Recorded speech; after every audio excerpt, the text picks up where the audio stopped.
بسم الله الرحمن الرحيم السلام عليكم ورحمة الله وبركاته maalin wanaagsan saaxiibayaal meel kastoo aad joogtaan maanta waxaan idiin soo gudbinayaa muuqaal ku aadan basic Linux commands ama command-yada aasaasiga ah ee sida loo isticmaalo Linux-ka waxaan horay u soo aragnay qaabka loogu shubo maanta waxaan halkan kusoo gudbinayaa commands-ka aasaasiga ah oo uu u baahan yahay qofka isticmaalaya Linux-ka waxaan u kala qaadaynaa qaybo qaybta koowaad sidee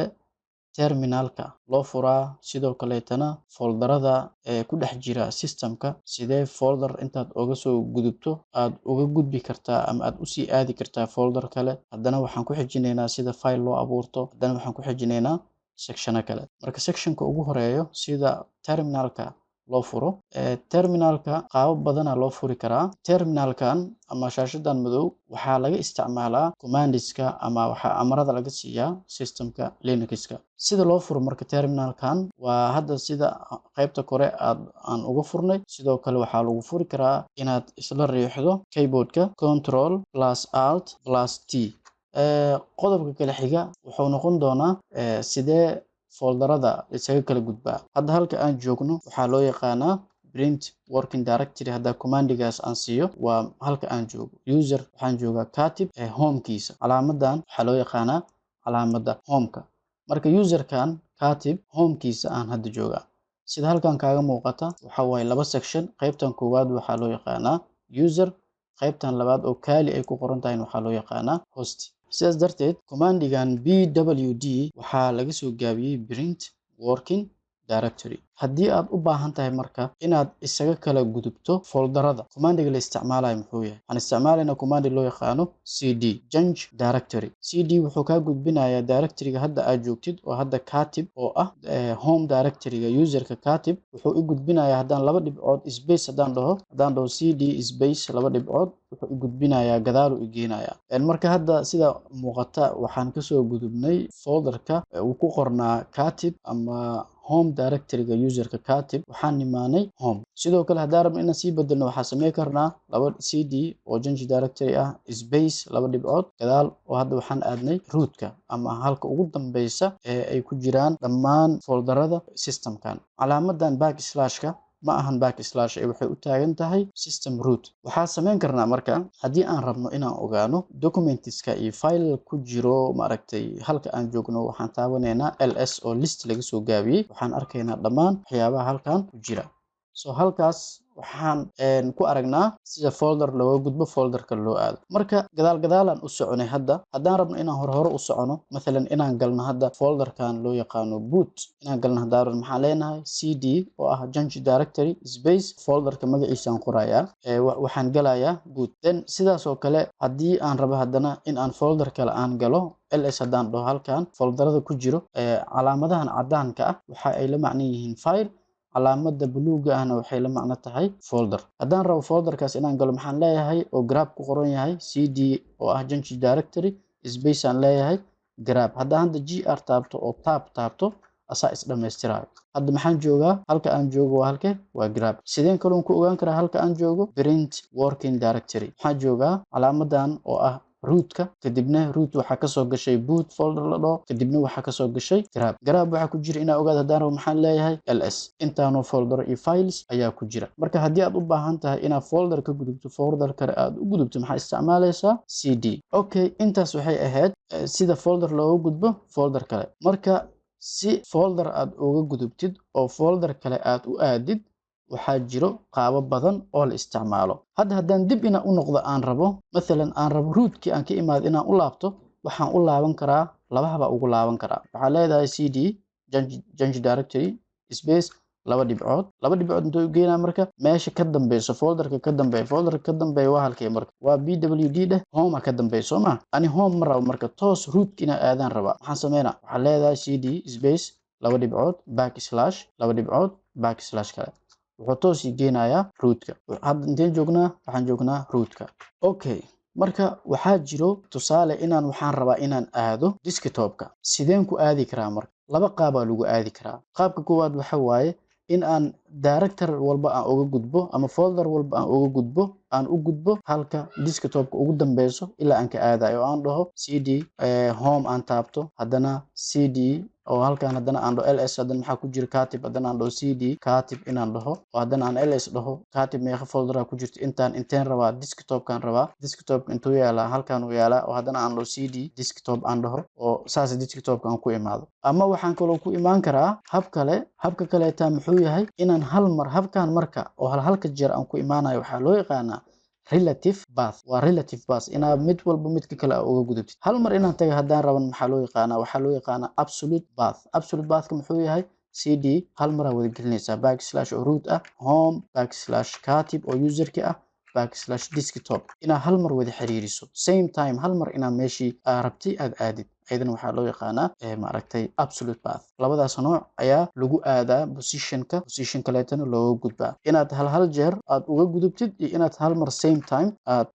linkiga wada isticmaashid halkan waxaan uga gudbaynaa junction directoryga iyo pathka ama qaababka folderada looga gudbo hadda waxaan u gudbaynaa sida file iyo folder loo sameeyo sidee file loo sameeyaa qaabab badanaa jiro oo file loo sameeyo sida ugu sahlan hadda waxa waaye tusaale fileka laba nooc waaye file wax ku jiraan content ku jiro inaad sameyso ama file ever ah oo empty ah inaad sameyso marka content ku jiro waxaa ku sameyn kartaa echo then inaad double quotation dhahdid then waxaa u baahan tahay inaad qortid aad dhahdid waxaan sameynaynaa file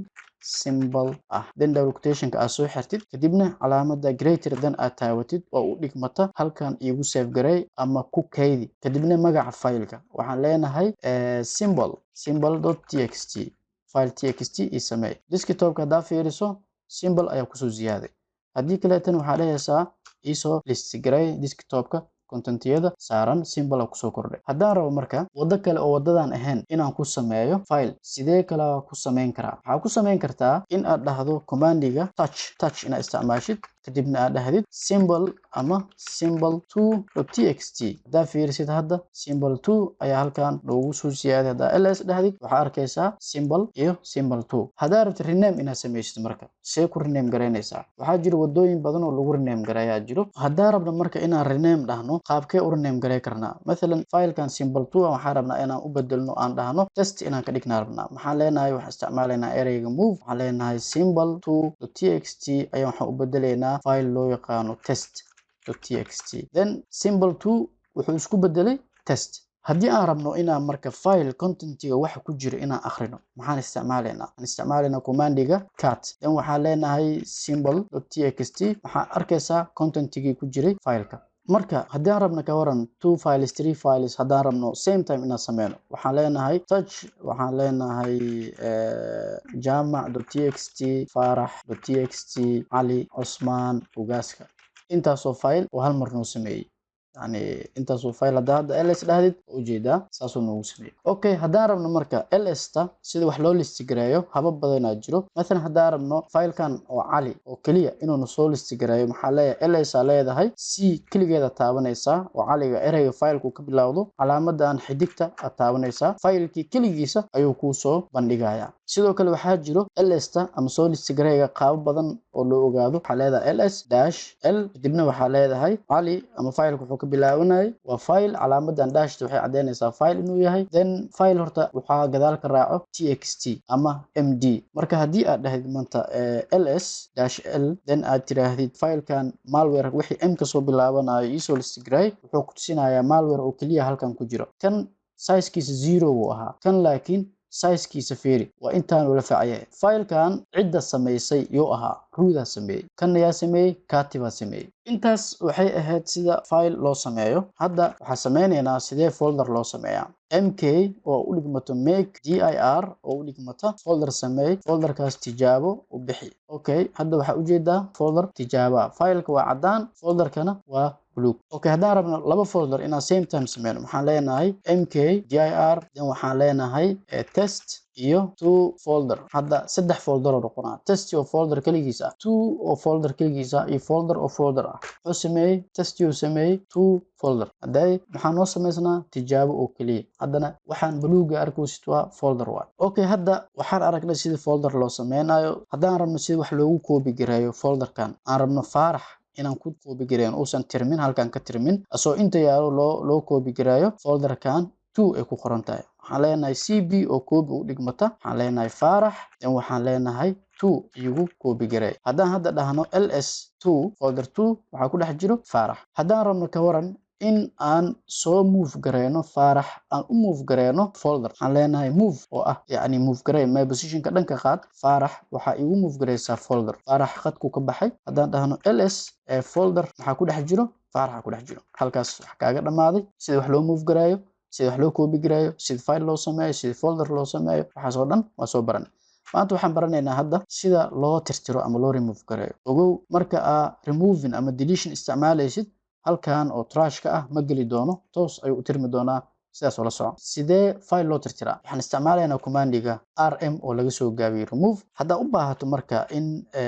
aad tirtirto filekan waxaa kaliya raacsiinaysaa magaciisa jaamac then saasuu ku tirtirmay haddaa ls dhahdid jaamac qadku ka baxay sidoo kale haddaa rabto folder inaad tirtirto laba habaa loo tirtiraa folderka marka uu yahay empty sida hadda folderkan testi oo kale maxaa ku jiro waa empty folderkan empty-ga ah haddaa rabto inaad tirtirto waxaa leedahay remove directory markaan directory aad tirtiraysaa then waxaa leedahay test qadkuu ka baxay laakiin haddaa rabto inaad tirtirtid folder wax ku jiraan hadda 2 oo kale waxaa ku jiraan soo maaha 2 waxaa ku jiro filer faarax la dhaho sida aad kii hore ku tirtirnay oo kale kuma tirtirmaayo haddaan dhaho 2 diidaya wuxuu leeyahay directorygan is not empty maaha see lagu tirtiraa marka commandi kale isticmaalaynaa remove caadi sida file loo tirtirayo kale -r oo recursive ah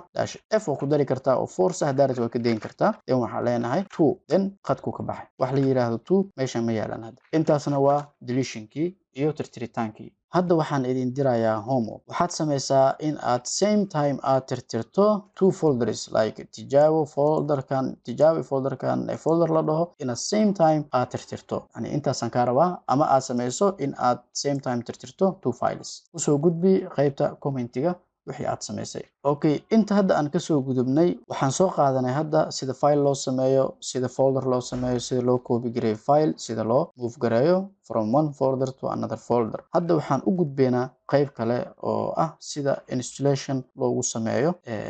systemka tusaale marka aad rabto inaad installation samaysid waxaa jiro laba hab ama laba command oo la isticmaalo commandka koowaad waxaa loo yaqaanaa abt commandiga labaadna waxaa loo yaqaanaa abt dash calaamada dash get inaad raacsiisid labadoodba waxay kuu siinayaan awood ama access inaad wax ku install gareyn kartid systemka installationka marka aad samaynayno marka anagoo isticmaalayno labada command abt iyo maaragtay abt-get anagoo labadaba isticmaalayno waxaan mostly looga install gareeyaa halka loo yaqaano userka meesha hadda anaga aan joogno oo katib ah programyada qaar permissionka ama ogolaanshiyaha userka katib oo ah normal user uma saamaxayaan in aad ku shubtid waxaa mar walba u baahan tahay inaad sudo ka hormarsiisid kadibna abt aad dhahdid kadibna aad dhahdid install kadibna aad dhahdid vlc ama program nameka oo kale markaas sidaas ayuu kuugu shubmayaa وهذا وحويدينايا sudo oo ah in aad as a admin wixii aad ugu shuboosid then abt oo commandigii ku shubista ogolaanay install oo commandiga amarka ah ku shub vlc oo program nameka ah weydiinaya confirmation ma ku shubaya 70 mb programkan ma ogashahay hadaan dhaho sidaas ugu shubaya hadaan noo dhahana wuxuu leeyahay abort the installation oo waa la joojiyay installation sidoo kale hadaan u baahano ina abt get aan dhaho then aan dhaho install vlc hadda mujeedaa error permission denied haday markaan sudo ka hormarinay isla commandigii aan isticmaalnay wuu diiday xitaa hadii hadda abt getka hadii isleeda keenay hadda abt caadi isticmaashid aad install vlc wuxuu ku leeyahay permission denied laakiin hadda sudo ka hormarsiisid oo commandigii aad isticmaashid wuxuu leeyahay waa okay always markaad installation ka sameynaysid sudo ka hormarsi si uu errorska hadda aan la kulmeyno iyo wixii kale la mid ah aadan ula kulmin haddii waxaanan in lagu weydiiyo aad diidaysidna halkan adoo joogtid ayaad ku shuban kartaa oo waxaad u gudbaysaa rootkaaba u gudbaysaa rootka haddaad joogtid sudo uma baahnid kaliya waxaa leedahay apt install vlc toosoo programka ugu shubaya sudo uma baahnid marka aad joogtid userka root markaad joogtid halkan waxaan uga gudbaynaa commandiska installationka iyo commandisyada kale hadda waxaan u gudbaynaa last part ama sectionka ugu dambeeyo ee muuqaalkeena waxaan u gudbaynaa qaybta troubleshootingka ama commands-yada loo isticmaalo cilad bixinta iyo troubleshooting-ka systemka. Tusaale, haddii aad u baahan tahay in aad ogaato in systemkaaga internetkaaga uu joogo ama connection-kaaga uu fiican yahay, waxaad isticmaalaysaa ping command. Ping waxaa dhahdaa google.com. ujeedaa in uu bing gareeyay. Hadda bing ma istaagayo marka. Bing waxa waaye Google ma gaari karaa. Hadduu internetka go'an yahay ma arkaysid. Si aad u joojisid control C taabo. Control C 17 packets la diray. Wixii ay heshay received-ka ahaa 16 waaye. Lost ma jiro. Haddii aad rabtid مثلا bing inaan xakameeyo kale aan dhowr bing kaliya aan u diro, waxaan leeyahay bing-c oo county ah 5 times either google.com. 5 jeer oo kaliya u diraya bing, kadibna wuu istaagayaa ama wuu isjarayaa. Ujeedaa, taas waa networkaaga waxaa ku ogaanaysid. Tusaale, haddaan u baahanahay IP addresskayga inaan ogaado, saan ku ogaanaya waxaan leeyahay IP address. Waa IP addresskayga localka ah halka systemkayga. Sidoo kale haddaan rabo inaan ogaado, waxaa kaloo ku ogaan kartaa if config. Sigana waxaa ku ogaanaysaa IP addresskaaga iyo maskigaaga. Xitaa waxaa kaloo ku ogaan kartaa MAC addresskaaga oo hadda aan idinka qarinayo. Sidoo kale interface-yada network interface-ka hadda uu haysto computerkan waa Ethernet. Marka haddii adiga wireless oo ku furan yahay, calaamada Ethernet-kan waxaa lagu gartaa calaamadan u eg RJ45 u eg. Haddii wireless uu yahay, inta waxaa kugu soo qormaysa WLAN 0, halkaana waxaa ka arkaysaa calaamada wireless-ka lagu garto. Sidoo kale commands-yada aan u baahannahay xilliga troubleshooting waxaa ka mid ah gateway-gaaga ama network gateway-gaaga inaad ogaatid. Waxaa isticmaalaysaa root. haddaa u baahan tahay root commandskiisa waxyaabaha uu optionska uu leeyahay, waxaa leedahay help. Any command walbo haddaad --help aad daba raacsiisid, optionska uu leeyahay waxyaabahaas oo dhan waa ogaanaysaa. Marka tusaale, haddaan dhaho aniga root-n haddaan dhaho oo u taagan numeric oo ah don't resolve names, oo waxaa isiisaa numberska isii. waxay la macno tahay halkan hadda waxaa ku qoran number. haddaan laakiin root kaliya isticmaalo, wuxuu isiinayaa halkii numberka aan ka heli lahaa gateway uu leeyahay. marka n markaa raacsiisid maxaa waaye numeric isii waaye. optionskan kaleetana waa tijaabin kartaa. sidoo kale waxaan u baahannahay inaan isticmaalno hostname oo lagu ogaado computer name-ka lagu ogaado. sidoo kale waxaad isticmaali kartaa host kaliya oo aad isticmaali karto oo dhigi kartid caasimada.com aad leedahay caasimada.com. host haddaa ka hormarsiisid IP addresskeeda, public IP addresskeedu ku siinaya. commands-yadu way badan yihiin. sidoo kale waxaad isticmaali kartaa ARP oo ah address resolution protocol. optionska aan haysano way badan yihiin. tusaale, hadda aan dhaho oo kaliya arb-a wuxuu isiinayaa arb table-kiisa